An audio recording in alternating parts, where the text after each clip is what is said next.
Zawód pilota to jest najpiękniejszy zawód, jaki można sobie wybrać. Życie lotnika to nie tylko start i lądowanie. To setki przygód, co w sercu zostaną, by nie zaginąć. Życie lotnika jest jak muzyka, i jak śpiew, i jak taniec. Cześć, mam na imię Bogusia i dzisiaj porozmawiamy z osobą, która zostawiła w niebie cząstkę poezji. Odwiedzimy kapitana Antoniego Powalskiego.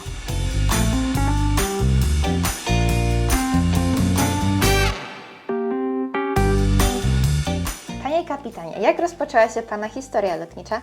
Bo mówi się, że od poligonu lotniczego. Urodziłem się w 1952 roku, gdzieś w miejscowości pomiędzy Łukowem a Stoczkiem, o którym pisano brzmią pod Stoczkiem armaty. Niedaleko tej miejscowości był poligon lotniczy, na którym często latały wojskowe samoloty. Widziałem często przelatujący nade mną samolot jednosilnikowy dwupłatowiec CSS-13. Robił na mnie niesamowite wrażenie, ponieważ latał dosyć nisko. Myślałem, że to jest ciekawy zawód, ale nie myślałem, że zostanę pilotem.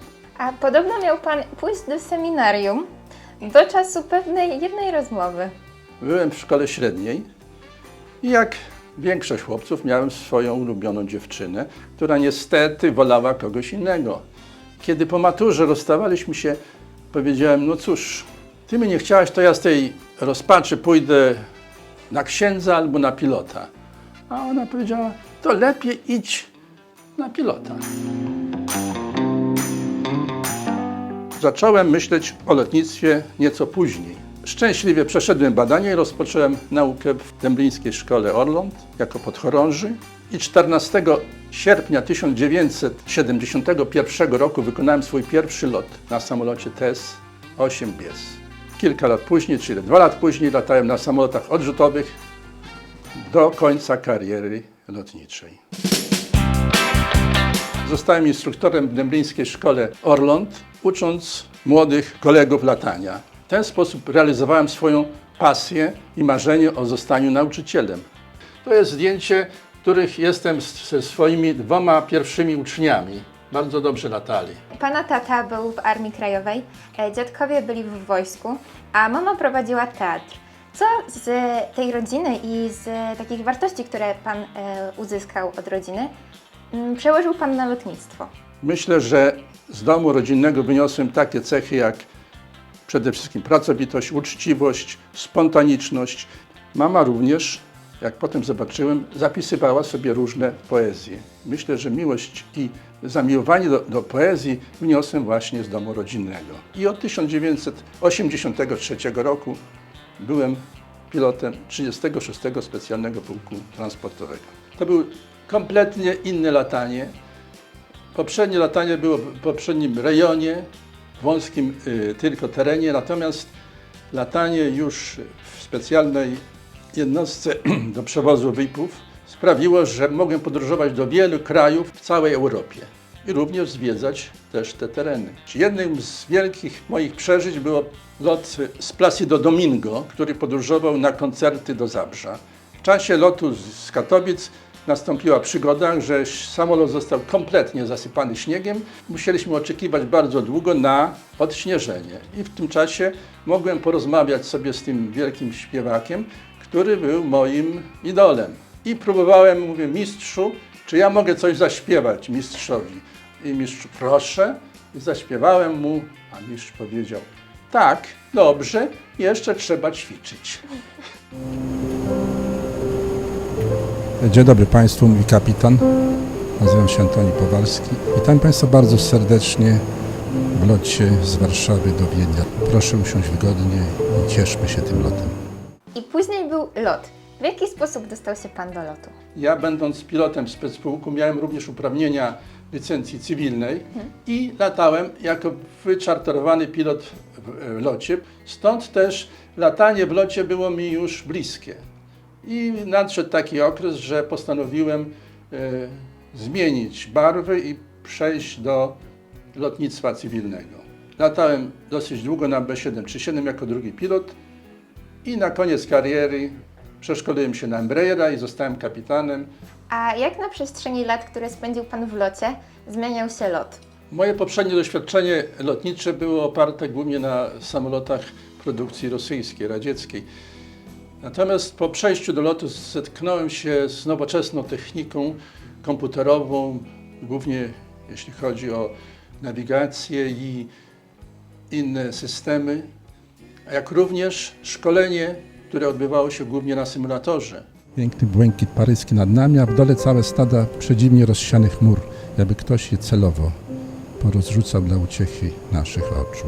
W takim momencie ulegam przedziwnemu zauroczeniu i najczęściej myślę sobie: Panie, dziękuję Ci, że stworzyłeś taki cudowny świat.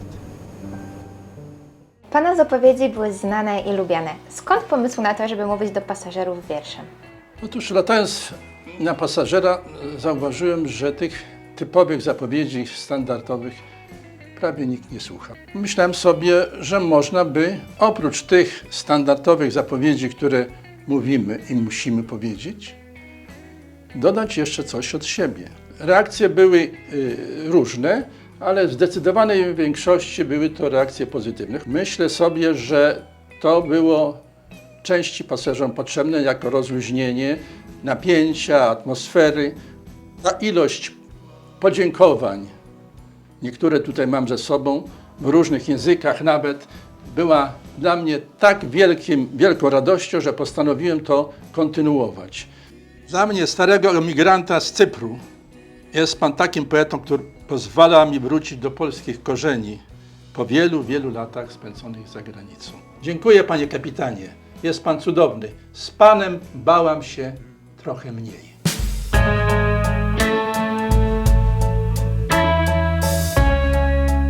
To jest odznaka pilota wojskowego, zwana popularnie gapą, z 1917 roku. Ikar, który jest symbolem lotnictwa. Dostałem ją za 2500 godzin spędzonych na samolotach odrzutowych. To jest zdjęcie, do którego mam szczególny sentyment, ponieważ przedstawia mnie w czasie szkolenia na samolocie SBLIM II na 4. roku szkoły dęblińskiej. Ten obraz dostałem od mechanika samolotu, który obsługiwał moje samoloty w Dęblinie w latach, kiedy byłem instruktorem. Na środku moje zdjęcie ze ślubu, zdjęcie mojego syna ze ślubu i moje wnuczki, 2 i wnuk. Tak, to jest zdjęcie, które wykonano w czasie mojego ostatniego rejsu. Ja byłem przygotowany, że wszystko kiedyś się zaczyna i kiedyś się kończy.